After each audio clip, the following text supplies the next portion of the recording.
Hello and welcome, I'm Liam, the Music Reviewer, and now that this season's out of the way, I was originally wanting to talk about all the albums that I'm excited for, but then I realised it's getting to late January, which at that point I would assume no one really cares about.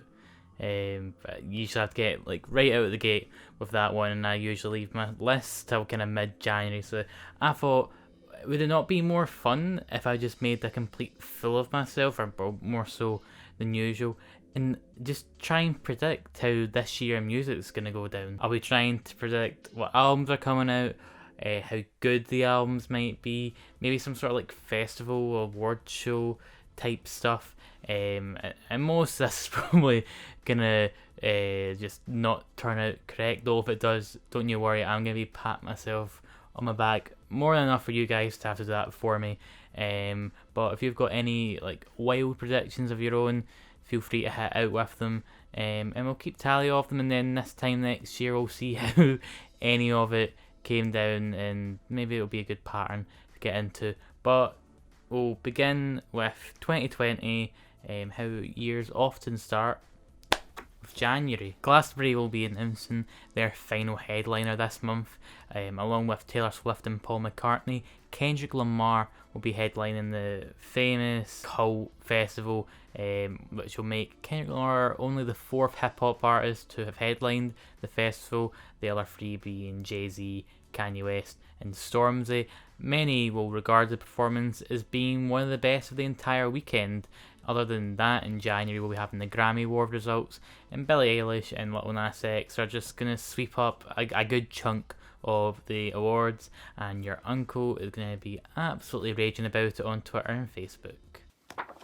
With 2 months to go before Coachella, February and March will consist of a lot of teasing, but none quite as big for me than Run the Jewels 4. We'll finally get a track listing, which will comprise of features from Danny Brown, Freddie Gibbs, Enrico Nasty. LP and Killer Mike will state that the album's coming out that next month, and I'm gonna guess and say that people are gonna like it. Just as much as RTJ3, though maybe not as much as RTJ2.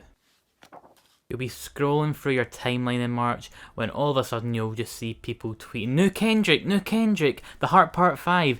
And wouldn't you know it, The Heart Part 5 has came out, with Kendrick saying that he's going to be announcing or dropping that as his new album that following month. It's going to be a concept record, as it always tends to be with Kendrick, which will make good on those rock rumours. There'll be a line about XXXTentacion that probably makes a fair few of us kind of go, unlike Damn, which went down well with critics, but with a lot of the internet it seemed to be kind of mid on it. This new Kendrick Lamar album will be a lot more satisfying for some people due to the experimental stylings, in addition to his just usually quite good penmanship. Other than new Kendrick in April, we'll also have Coachella 2020, which will have a lot of new music being teased. We'll have Rage Against the Machine, who are one of the headliners, saying that they're going to be making their first album. They're currently in the studio getting that all sorted. That'll be their first album in over 20 years. For some people this might be more important. I'd say it's equally as important will be that Frank Ocean will drop his new album during his performance. For a lot of people, they will kind of see it as a good record, but they think it won't be as worthy a follow-up to Blonde. Though that being said, when Blonde came out, a lot of people thought that it was good, but not a worthy successor to Channel Orange, so I guess you can't please them all of the time. And lastly, to complete his trilogy of Catholic records, we will get Jesus is Risen by Kanye West on Easter Sunday. This is, weirdly enough, one of the predictions I'm most confident in. May is a busy month, which by the end of 2020 many people look back on as being the month that had a lot of the best records of that year. One of those records I'm predicting will be the new Haim record, the LP3, which I think it will kind of be considered as being their best of the lot so far. And bigger news, or I guess more appealing news to me, Playboy Carti will drop Whole Lotta Red finally. And while there'll be people arguing over whether or not it's better than Dial It, everyone at the end of the day will agree that it's a really good record.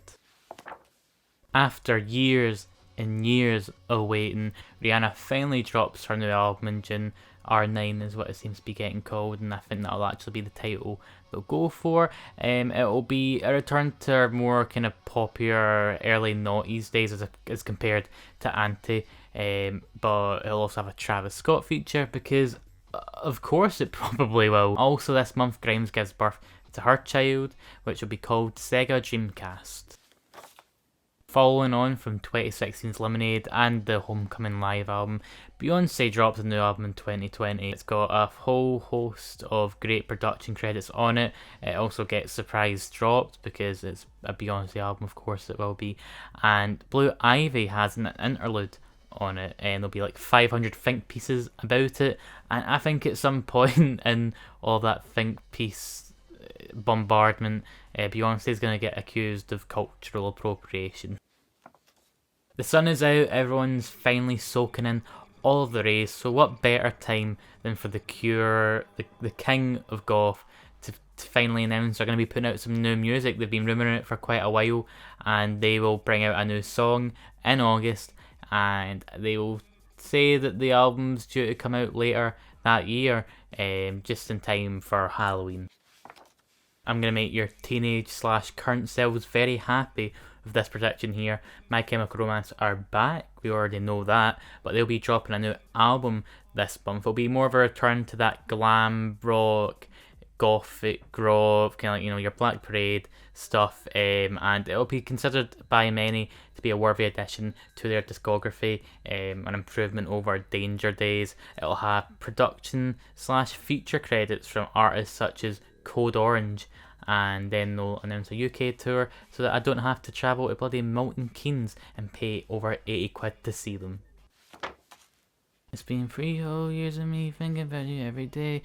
Yeah, more on Baseball are gonna announce the end to their indefinite hiatus. They'll come back with a new song and say that there'll be an EP coming out later that year, hopefully for 2021 to be the year that we get a new album, which will have been after about 5 years of waiting. To celebrate, myself and all my pals will go to Nice and Sleazy, where they will go on to buy me White Russians for the rest of the night. It's US election month, so we'll get some very, very politically driven music. Idols will be dropping their third album, Jeff Rosenstock his fourth record, Bernie Sanders goes on to win, and elects Claire from Bon Appetit to his cabinet. I think it's a pretty good choice. And as we hit the final month, we will get album of the year list starting to come out. Sophie will have dropped an album this year. She will be a major staple to a lot of best of the year lists for 2020. Beyonce and Frank Ocean with their aforementioned albums also will be. No Name will put out her last project. Car Seat Headrest will also put out a project. I predict that 4 out of 5 of these albums are going to get the yellow flannel, and on Christmas Day I will hit 1 million subscribers. Not really related to music, that's just my gut feeling at this point. And there we have it, 2020 predicted. Bet your family, bet your house on it. You're going to win big. I want to know what your wild predictions are for 2020. I'm sure people have probably got some wilder ones. These are all like the big hitters for me, some personal choices, but I tried to make it as succinct as I possibly could.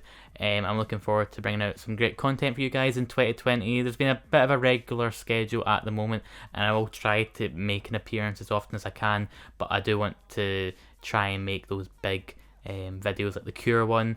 Shout out to Buffalo Staple for putting me as #1 in his community videos.